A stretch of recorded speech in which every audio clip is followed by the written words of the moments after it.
Zun thum chung chang hi video ka da nual to a tun tu me ro chu a keima ir om chuak ni lo tun ma tang kan lo thok pui to thin doctor van lal huai zun thum specialist ma yang chu mi je chu ni ani doctor van lal huai tan yan hianin lungle civil hospital a kum ninge kum thum kan thok ho to anu fel tak le thiam tak ani boka an tanila azia chan azia tumber chu hemi zun thum hi enge di kan fiat thiam theinan ten le intin nge ma ni kalin en kol thiam hang intin nge ma ni in kan kalin kolang ti kha azia tum chan chu ani bera chuanin athen la yenin sap tong te le medical tram te hi atama athen la yenin amizo tonga ronda te pok tum don ani an fiat tongin zun thum hi adam theilo wa ngai ani amero chu avan nei deuh chu zun thuman nei tira hanna se deuh ma se eile in anin suma anin soi that chuan adam le mai boka dam theilo anga ngai ani wang hian nangma emo i mangai takten an lo ve ni chuan hen dat na hi i riat chian hle atulani hen dat na hian na dang a pochuak nem hle i riat chiana en kol dan i thiam atula nangma tan chau ni lovin mi dang te tan pui turin apoi mo ani india chu zun thum khopui ti hial ni ta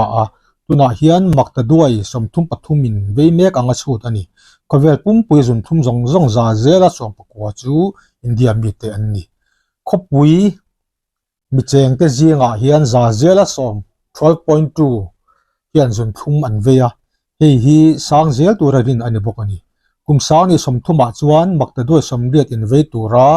chhut ani zun thumina khoi chia jinga mu hri om em mai chu emi diabetic food anti hemi ketroi hi ni india rama hianin kumtin emi zun thum wang ketroi tiang ti tan hi mi singa chuang nom thin ani zun thum chuan lung thalo hi apung chakhle boka zun thum wang hian kumsang ni panga khain za zela 3.8% mu chu ani hi apung zel turang ngai ani ti sen dot alo khonga alo zima ti sen alo kal thalo emo kal tha thelo emo ni chuan stroke alo oma hi zun thuma hian zun thum nei velo in alet ni atanga let li in atam bi kani kal thalo za zer somli panga hi zun thum wang ni engma analo anga amaro chu achiat tak taka boina liana thlen ma in ven ram tur ani kan mitmol mai hi middel zong za zela somnga hi zun thum ti chiat ani zun thum vei nga za zel som dukatanga som sari hian hriat na thazam chaklo emo thalo emo nei hei hian hriat na ati thi handin alu hai mutte kutmu ke sa emo chomol emo te siam thin zun thum nei hi kan tam hle khovela hian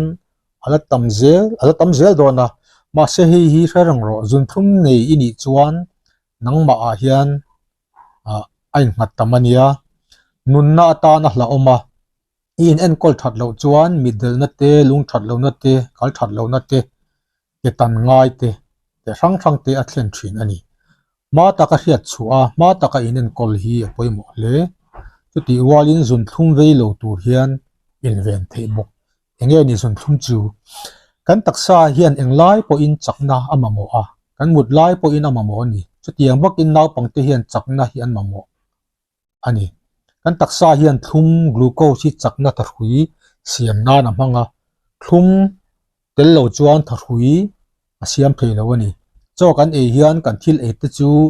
thum glucose alo changa chu ri la kalin ri la tangin thisena alu ta kan thisen chu taksa peng rang kalin tharhui energy siam nan kan taksa peng rang te chuan alo mang thin ani he thum glucose hi kan taksa peng rang te chuan an lo mang thin ani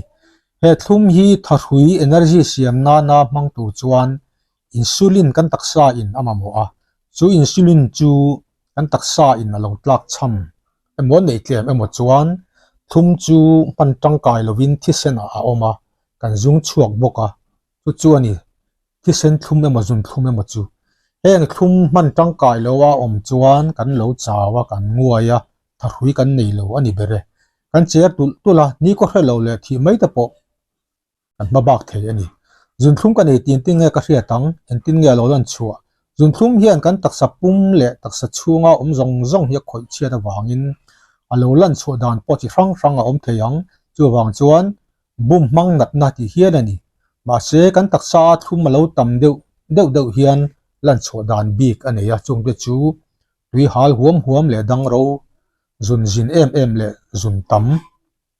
ril tram huam le cho ei tui em mai te ma se chu ti rual chuan an lo cher tol bok thin mit a fi alawa alo chaw an lo chaw ngoi bok thin na e kan soi tak te hi zoi in alo in tana hun rei tak hriat tham vak lovin alo om thin in hetiang ni lo hian nasa takin alo lang thut thei boka abi takin type 1 diabetes ani do bika ni ko hriat lo nai na zui ngal mai thei bokani hun rei tak chau na le chak lo na nguai na a chan hriat si lo hi zun thlum lan so dan berani ma se zun thlum wang ani ang ti ai ma in a chan tur dang zong kan pu fo jok thin ani a chunga lan so dan kan soi ba ka khian a lan so dan thang ani ya chung te chu vuna lan so dan vun thak le wal abik in kap le ser bora ani du hei hi anuam lo hle a in khoi hi le pem dam thadu lo ang te poina lang chuak boka me che har sat na bi ken ti nan ser thak bal hlo war chuak nei de urang mai tang te poina lang chuak ka me che specialist te hi zon thum me chu mo chuak tu ni chok reng bokani mi panan da bi ka pa le theilo na te mi pa lan so na ma sa ni fo wa hi na zong a rilu te na ber tu pakhat ani ve ani hriat na thazam ke mu ke zo ke sa heng te hi zan lama zual du le a mutti har khopin a om the ani in zan lama thachat kan tiang thi om du le bok chau riau na hi chan tam taka oma chung jinga tam ber chu zun thum common ber chu zun thum wang ani ya he hialan so da ma saber ani fo ani mit fia lo na sugar lo san hian mit alo fia lo ngal mai thina e hi thlum tam tak kha kan mita hian a in check khom wang ani en kol nuwa chuan alo ji om le mai thin zun thum control ma a tar mit siam tir hi aman tlak le thin lo fo ani eng wanga lo om nge a chan hi tam tak choi tur om thei in thla chon hi za zela som thum atanga som nga ni a nu le pa te nan nei chuan fa te ni thina chance asang hle a nu chawin emo pa chawin emo nei chuan ni thina chance kat lem dewa pa te lamatang a in nul te lamatang in thla chon hi tam jok fe in thalu tuk emo hian zun thum a siam thei hei hi thau fet hian insulin na tho adal wang ani thau hi kan dul pon emi dul kier a hian tam a hian zun thum nei olbi ka changkan ne na ken ve reng ti thei bok ome kan ma son na hian na sa takin in el na le ru ha na siam na sa em a ina chabu mal po i man lovin office a dora fast food kan tiang te soft drink cold drink kan tiang te kan in na sa em a heng hian zun thum a siam thei ani in changkan ne na ken tel lir thei car bike kan keng a ke a kal kan pe lova in chonga london in la step alone ai chuan leave a in khai chau kan du zoka exercise si kan la lo lutuk ki a thalawa zun thum kan nei pha thin ani tha tu te hei tha tu te tanga in ro chun zel ani theya hei genetic kan ti chu ani insulin min pe chuak tu b cell hi zoi na lo chia a chen hem tiala insulin kan ta cham tiala kan taksa mamo pu hu khop kan lo nei lova hei wang hian zun thum kan lo ve ta ni he tiang hi type 2 diabetes kan ti chun ni a 90% zun thum hi tiang hi ni a dam doi mum le insulin injection a en kol thei ani chen na bo ruak khuwa lo vota kan chen na bo ruak a virus te lo pung thin heng virus te hian beta cell b cell ti che thei ye chuan insulin a lo pe chuak ni thei talova zun thum kan lo ve mai thin ani nau sen lai le ele in wang te nu in hute tui anei lo chuan nau te in bong hute lo ring thina heng nau pang hian in zun thum an ve du big ani chu mai ani lova nau te bong hute ring chu an thau du bi ka thau hrim hi insulin resistance siam thei ani bok in nau sen piang hlim te lu tuk le naw pang song noi lu tuk hian beta cell an nei thatok lo pova zun thum an be du big bok zuin na sat wangin zuin na sa jinga hian zun thum a om du hle zu hian insulin pe chuak tu emi ril bo na pancreatitis asiam theatin lungte om tir thei bok eng hian b cell na tho ati kholowa zun thum pan lo nei pha ani atiang hi pancreatic diabetes anti big three eng mi te hi a big in an cher du a insulin an mamo big ani tin mi patna har sat na ne du big bok rai por wang rai la hian human placental lactogen level anti a hi lo sanga hian insulin na tho adala chu chuan zun thuma siam the hi gestational diabetes anti big ka naw nei zo a are vele mai thei ma se tam tak chuan zun thum an ve tang thei bok in ril ro kan pai reng tur chu emi gestational diabetes naw pai la ya zun thum hi kan hu thel fo maya rai la ya voi khat blood sugar test alo that po in thathum nuwa en non le ngei turani sugar level lo san hlek chuan naw chiat fo na hi om du em a chu wangin naw chiat fo to phei chu uluk taka naw pai lain hian blood sugar level i voi thum en ngei turani a chan chu voi ni khat ena alo that po in anu a third trimester anti naw pai top lama alo sang theya chu chuan naw chiat na thlen le mai thin in nu in naw te 3.5 kg alian a hrin chuan blood sugar test ngei turani a chan chu IFGMO IGTMO riat lo GDM po alo ni thei reng ani zun thum mi engzat nge om zun thum mi chi rang ya thliar theya a thliar dan hi chana zirani type 1 diabetes ata hi chuan kan taksa hian insulin atla cham hle ringot maya rang tak en kolani lo chuan thi nge ani mai etiang hi naw panga mu ani deuh bera pa se puitling le upalama po om thei tho chu ni naw panga lan chho dan ber chu luak umna khoshik chu ni ko hriat lo na ina chhun zoma relo te a an chenga zot mai ani tin khoshik luak pumna an nei kherlo po in naw pangal alo cher tola ni dang anga in fiam an pe lo chuan emo an ha ma hle chuan doctor pan pui mai a tha naw pang kum khat hnuai lam ngat phei chu nu le pa in an zia te an than dan te an chu ei nu te nek dan te ngun taka chik a tha tin khoshik luak an nei a kai mai te luak hleka kai emo chaw chheder mai an ni chuan a zun thum an nei vem ti chian bata tha in naw sian zun thum hi a then chu an lo nei an lo re deuh nuwa adam vele mai the bok ani type 2 hi chuan kan taksa in insulin ata cham le top ani lova insulin hi kan mamo a in atlema chu mai ni lovin kan taksa insulin omsa po du angin taksa in hmang tangkai theilo ani hi insulin resistance anti alo om chan tlang puite chu thau lutuk wa ele in luat lutuk wa ani deuh bera kan san zong le kan ri tur aya rit kan ni chuan in sum the nei dam doi thaber ani in that chiat wa ati thei bokang ke in kan kal pe mol lova motor ringot kan ring to a jing tlaya emo han pa in exercise kan la pe lova chol in mu chungin holiday ani se mu chungin tv kan thliara computer games kan khel taksa in soi na lo tlem tiela kan thu tul boka insulin resistance kan tiang kha asang thet boka chu chuan zun thum siam nge thinani heng tei changkan na in atin tel kan ti theyang step arang takalon ai chuan leaf a chuan mai te lo nuam bok si ni gestational diabetes mellitus hi ni chada kan soi nu in naw pai lai chawin nei thina naw hrin nu alo vere mai thinani ne zui ta pon om bok na dang wangin entinan acromegaly an ti te Cushing syndrome te thyroid toxicosis te le tiang te hianin zun thluma king tel ve a heng hi secondary diabetes an ti zun thlum na zon chu hi hi dam doya thok te mai ni lovin mi puite mo phurna poi mo takani zun thlum kan nei chuan kan taksa in insulin na tlak chama wangin chi sena thlum alo tama he thlum hi kan taksa in a man tangkai thel o wangin taksa zoi in lo cheret thin ti sen dot alo khanga alo zim thret theta bp alo sang thret theta kal mit lung thalo le stroke te om du big mm ani heng nan na te hi pumpel tur chuan ama theyang bera zun thum na mu chu ale en kol hian a chuan dat na thalo tak tak te hi ven thei ani he zon chua na hi mi zong zong mo phurna ni nu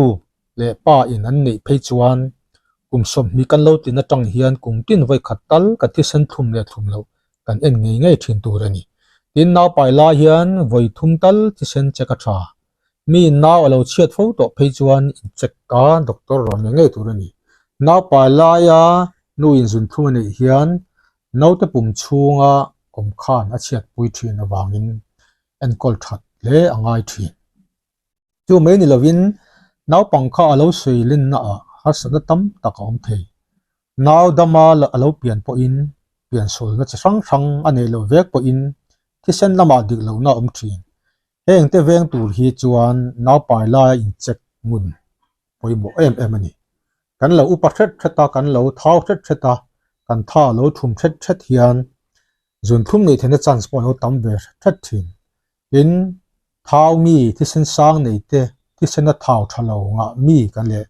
naw pai lai zun thum nei te emi chi bom nat na nei te nu le pa zun thum nei te tan phei chuan kum tin voi ni thal en chin en jiat chin turuni naw pang zun thum naw pang te hian zun thum be lo tura kan ngai do ngot thin he hi dik bek lo naw sen te poin an nei thei thin ani naw sen a chan thret vak lova a kai chuan rin hel ma saka nei ngei turani heng naw pang zun thum nei naw pang za zela pakha tanga pani an ve ni ma se hi po hi kan la mu chuak lo lu tu ka naw pang tam tak mu chu lo le mu thel an omani kum sa nga jakwa sum ko pani tanga sum ko poruk in kara research an ya chuan etiang hian atar lang naw pang kum so matang kum som pali in kara hian sang khat zela som hi le pali zelin an nei angani a kum som panga tanga som pakko in kara chuan sang khat zela mi som panga pakhat in zun thum an nei ti mu chu ani zun thum ven na ti tlai na zun thum mi tu na mai chuan dat na man to le phur ber ani a chu mai ni lovin kan da ma phi chuan a pung tual mai si a en dat nei na ken tel chu tuar tham tak le kan tak sa peng rang na tho te ti chewek the ni wangin ngai tha mai chi ani lo ani kan da ma ngat phei chuan a pung chak em a khovel puma zun thum ve hi kalkhom taila panga jinga pakhat chu india mi ani zel don in to na hian chhut ani india ram puma hian za zela 12% in zun thum neya china ibi ka khwan za zela 13.5 in nei mumbai a khwan za zela so min an veibok an state khopui aizol lunglei chu hriat ani ri lo hen dan lo pung chak ta em hi ven emoti khotlai emo hi apoi mo em mai ni zun thum ve nei engtia ti tur nge ni ang tin na chata ka be ani a in ele in te exercise te an en chin vek nu a dam doi then khat doctor zone metformin le akarbos te an en chin le a he an en chin rang atang hian in ven thei ani zia le zun thum a lo om tur hi kum tam tak ina ti khotlai thei ani ti fi along di ta ani ti rual hian type 1 diabetes ero chu aven dan emo ti khotlai dan emo an mu chok thei chung lo ani zun thuma hian 90% chu type 2 ani a 10% chau type 1 ani a tin zun thum hian in 30 to 50% te chu chi in thla chon awang ani a chu wangin heng in thla chon zun thum hi na satakin ati khotlai aven thei ta ani a kan soi to ang khan nu le pa in an ve phei chuan fate tan chuan nei thena chan sa sang hle abikin me che fate tan chuan nei na chan sa sang zual ani heng te wang hian in ven lam hi ngai poimo nge turuni in ven na ti khotlai na en chin rang finish study he hi kum thum le chan ve chung nei ani a he hian na sataka ele in control le exercise tang kop chuan na satakin zun thum ve tur aveng 58% vel aveng ti mu ani he until zir chua hian ele in control poimo zia le exercise regular tak alak poimo zia zun thum tur ve na ta na tangkai zia te lang chiang he tin thawlu tuk that lo zia ati lang bok DDP anti a diabetes prevention program eta hian damdawi metformin hi hmanani a in eile in control baka in soizoi te tel ani achunga kan hmu ang khian eile in control baka in soizoi group a hian zunthum incidence hi zunthum ne chance hi 58% in ataniama in metformin group B ka hian in 31% in ataniam bokani tripod study anti a heta hian meichhia naw an pai lai a zunthum lo nei to te a en chin ani a damdawi Dr. John man ani a damdawi hian 56% in aveng in atit tlaniam thei ani chuan stop NIDDM trial anti heta hian damdawi akarbos man ani a damdawi hian 36% in atitlaniam thei ti mu chu ani ti chuan achunga kan hmu ang khian atang khian eile in control in zoom le in soizoi lak that poimo zia kan thu chiang ta a mani ri tur aya rit kan ni chuan in control la kan ri tur ang chia hi poimo le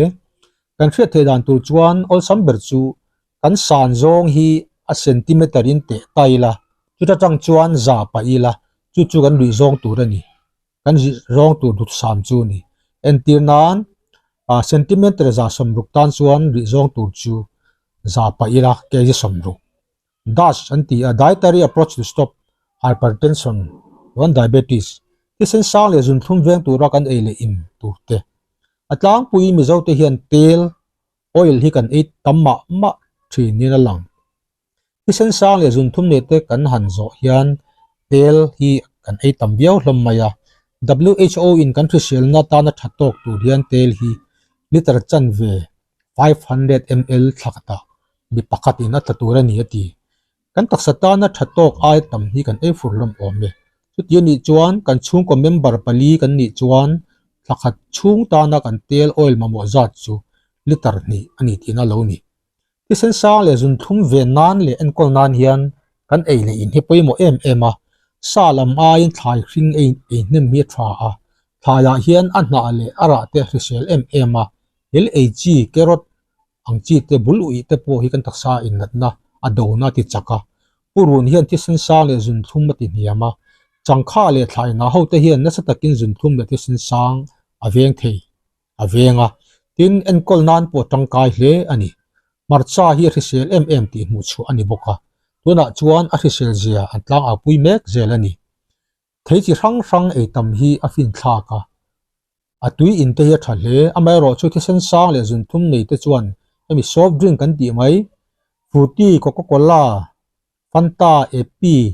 ang te ro chu a thalo hle ani heng te hian ti sen sang le zun thum ma ti zuala a siam tu ani bok ke ma ni thlai thar chapa ngai chi hi chu a tha a risel heng mizoram ma kan muang chi apple grape mazil nun hun thingfang ma don fo ati chu a risel ani bong nu te a khar tel lo in hi a tha buttermilk chini pol lo a tha cheese le paneer te po ami non fat ani chuan apoilo thawom lo chuan ti na arsa kan ei du ni chuan avun le hemi a thaw pai tha hemi a sup te po in chom a thalo ni artu a hian thaw le cholesterol asan ve wangin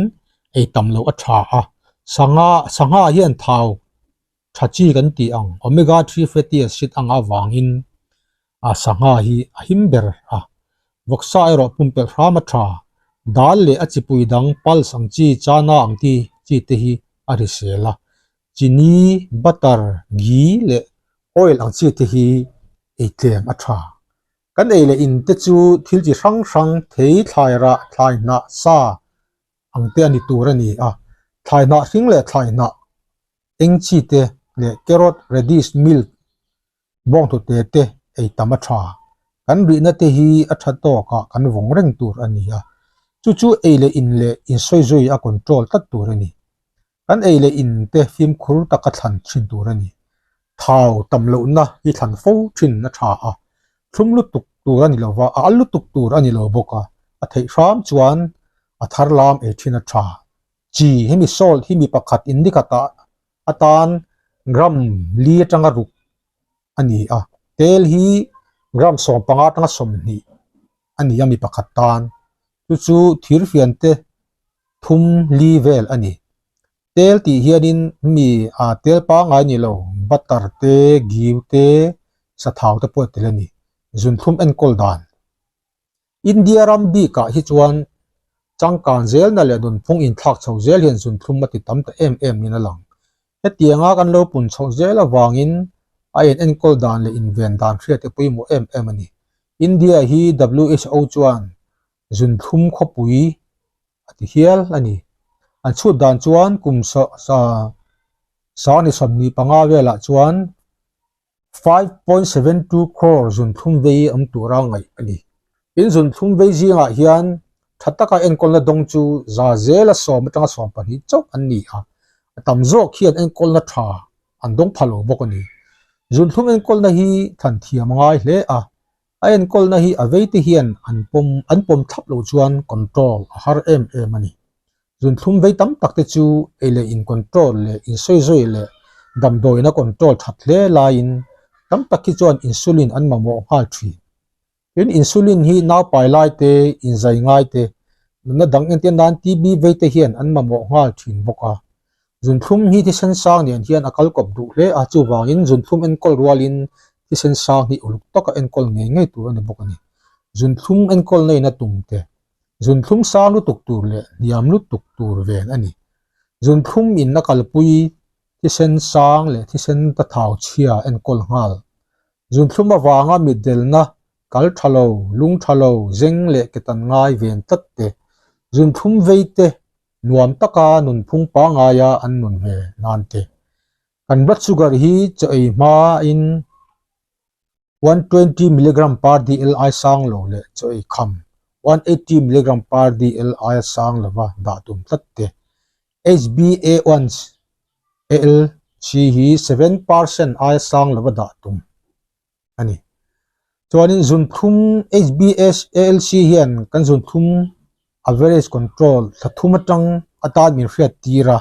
a normal chin hi 4 to 7% ani ele in hi zun thum en kolna mun poimo lu tu ni a kan thil e hian carbohydrate 60% le protein 10 to 20% le thau fat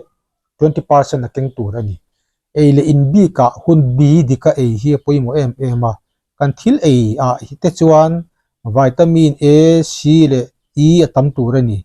chiatliam theiang ber ani tur ani ti sen sa ne te phei chuan che e tam lo a thlai na e tam a tha ele in tur duan hi kan ti mak mo ani kan na tho azirin kan e tur ma mo zat adang vek ani so tiang bokin kan in soi lak kan exercise lak dana zirin kan e tur ma mo zat po adang ang kum som ni nulama hi chuan zoi kan e tur ma mo atan hiam feta kum in ang san zong in ang rawa po a sang zok chuan an hiam zok a in amamo tama henga tang te hian I doctor emo nutritionist te chuan imamo tok an chut chuak mai ang kan eile in te chuan carbohydrates protein fat le fiber a impol tok pai tur ani kan thlai e te hi a thar lam tur ani chu chuan vitamin le minerals a pai tha a kan cho e dan hi poimo hle a du dan chuan ni tin voili jing cho chun thingpui tai cho mudona bong lu te le chang snacks I a than dan ber chu ni cho ngei mai chin lo top tur ani ele in kai huaina ele in hi zun thum en kol nan a poimo ti hriat tur reng tur ani zun thum tan hian cho special b ka omlo ti hriat bok tur ani